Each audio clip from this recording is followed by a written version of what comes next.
Karena dia lagi butuh, saya bilang udahlah kasihlah dia gitu. Jadi yang lainnya di bawah dia nawarin 49. Nah 49 lah, bukan 70 loh ya, bukan 70 loh ya, 49. Itu semua ada kok. Dan 49, begitu dia nembak 49 terus bilang terima kasih tuh Astrid tuh. Habis itu langsung dibagi mahar itu juga, nggak hitung 1 jam, langsung dibagi ke bawah. Oh, mahar itu untuk anggota yang lain? Yes, anggota yang belum disalip dapat. gitu ya? Iya.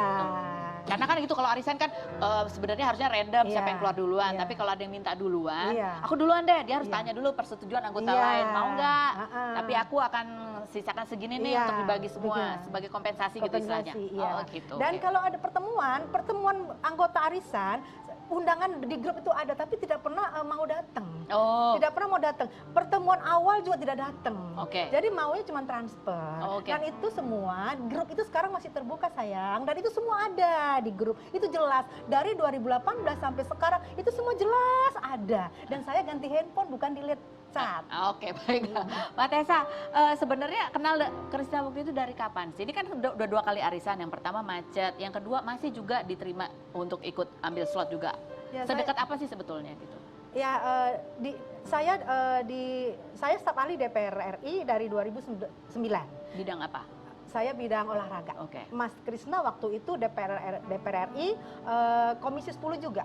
Jadi pas lagi rapat, memang dia baik sih, hai apa kabar say gitu, baiklah dia gitu. Ya saya bilang kamu karena baik, saya juga masih inilah saya gitu. Apalagi dia pernah dewan, saya hargai, saya hormati gitu loh.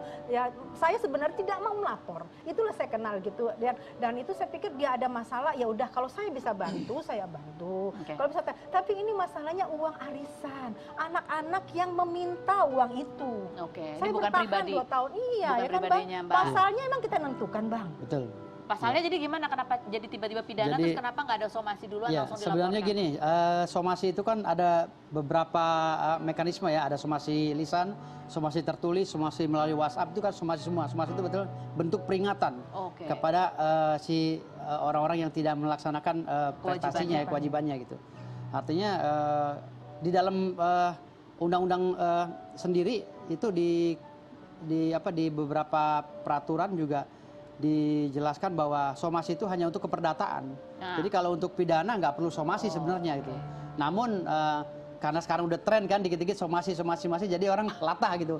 Padahal somasi itu hanya untuk undang-undang ITE dan perdata gitu. Kenapa tidak dimasukkan ini ke dalam perdata? Kenapa dipilihnya laporannya adalah pidana? Karena kalau perdata itu kita menganggapnya lama gitu kan. Karena kita masih ada mekanisme restoratif justice nanti di kepolisian. Apa maunya dia gitu kan. Nanti kita akan melaksanakan perdamaian ya. Itu kalau perdata? Ya kalau enggak pidana ini ada restoratif justice namanya, musyawarah. Jadi itu pintu celah untuk melakukan itikat baik sebenarnya si Krisna Mukti dan kawan-kawan ini gitu loh. Tapi belakangan saya lihat mereka malah mensomasi klien saya gitu loh. Bukannya meminta maaf atau beritikat baik, malah mensomasi. Ini lucu sekali. Lucu sekali dan sangat menurut saya laporan mereka cacat hukum gitu. Ya,